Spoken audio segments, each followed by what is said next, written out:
winning here, how does it feel? And you defended your title in Sydney. Yeah, it feels good to start the year strong. You know, we love coming down here. We've been coming down here since around year 2000. So to win here, to beat a lot of the good teams. I think 8 of the top 10 teams were here. So played some good tennis. Kind of snuck out of the first round. In the first round, we were down match point. The guy had a sitter, a duck. So it should have been over.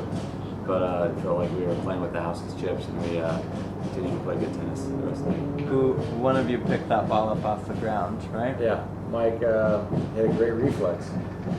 Cabal had a pretty nice sitter overhead and hit it at Mike's feet. Mike reflexed it and ended up scraping out. And that was the first match point, saved another one, and went on a run. So what does this mean for you guys going in the Australian Open?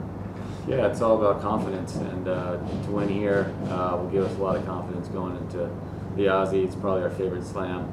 I've had, I think, our best results there. I think we've made the finals 8 of the last 9 years. So yeah, the times we've won here, we've always played well at the Aussie Open. So hopefully that bodes well. Yeah.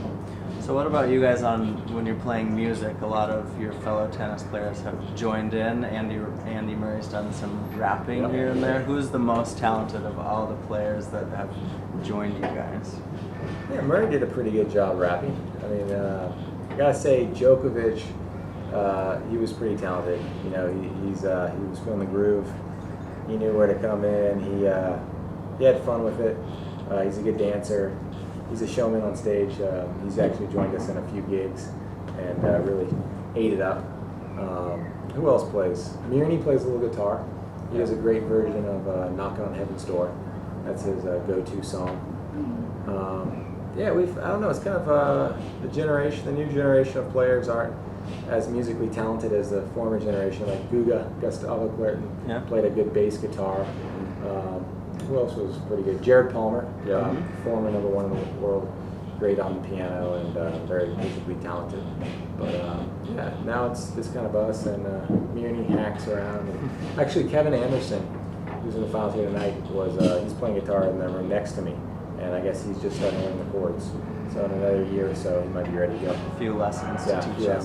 What about the best prank that you guys have seen on tour, whether you've been victims or you've been the plotters? A few years ago, Michael was naked in someone's locker, and they opened it up, and he was just sitting there naked. That was a pretty good prank.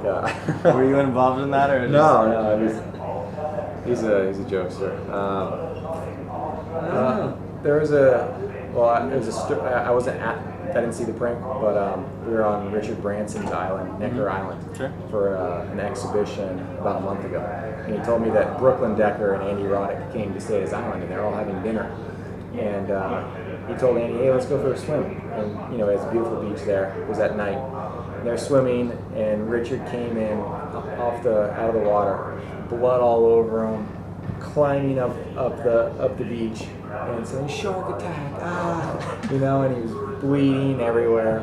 And so Brooklyn's freaking out, like, where's Andy? And they had this fake shark, in the water that they used for some movie that was swimming off, and she thought Andy was gone. And I guess it was an incredibly sick prank. Yeah. I thought it was pretty funny. A little on the darker side. Dark side. Yeah. Well, good to know Richard Branson has a little sense of humor.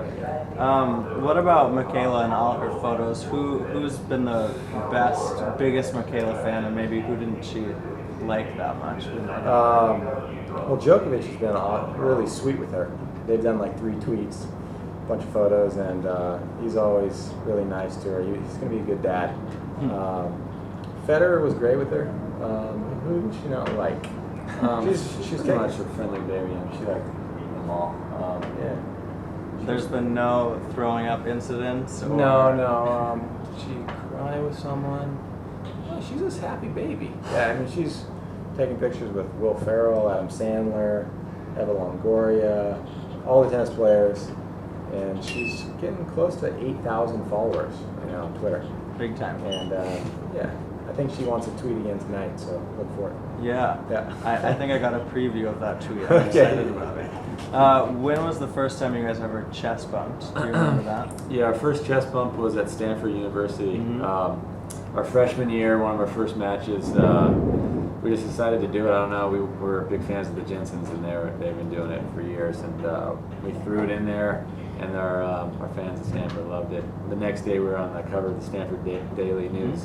It said the Bryan Bump, and then everyone was calling for it. Our 2 years at Stanford. Started doing it on the tour, and the players didn't like it too much. When you're rookies, you haven't earned their respect, and if you're chest bumping, it pissed a lot of guys off, but that's our move. We're still doing it. All right, so we did a trivia last night with Katerina and Nadia after they won, and they pretty much batted 0. Okay. So we Let's tried go. to come up with harder questions for Better. you guys, since obviously you came out of the same womb. So, Mike, we'll start with you. How many Grand Slam titles has Bob won? It's won 7 mixed and 12 doubles, so 19. Good math. Good work. Bob, who was Mike's mixed doubles partner when he made the Wimbledon finals in 2001? Weasel Huber. Good work. That's a pretty good pull. Mike, Bob finished what year ranked as the #1 junior singles player in the nation? That was 1996. Yeah. 98 we have. No. Oh, that was college. College was 98. 98. All right. Juniors was 96. We'll go back and fact check. Yeah. All right, Bob, how many career titles has Mike won in doubles 85 as of today. as of today? Very I'm good. gonna call him Ocho Cinco. All right, let's see if we can stump you guys as a pair. Okay. In 1999, you reached your first ATP final at Orlando. Yeah. Who did you Courier lose to? Woodbridge. Very good. In 2003, you won 5 titles. For the second successive year, name the 5 titles you won in In 03. 03, we won. Okay, we obviously won the French. We won Barcelona. Barcelona, yeah. I want to say we won. I want to say we won at LA. Okay, we won Cincinnati. We We won won- the Masters Cup. Yeah. That's 4. And did we win Scottsdale that year? I want to say maybe Acapulco. Ooh. 2003. No, Acapulco was 2002.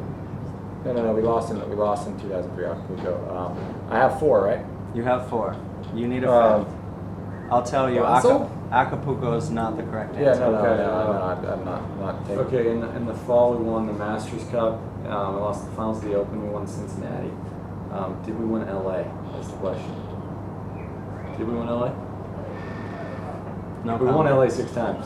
And we won it. I'm gonna say Scottsdale or LA. Scottsdale.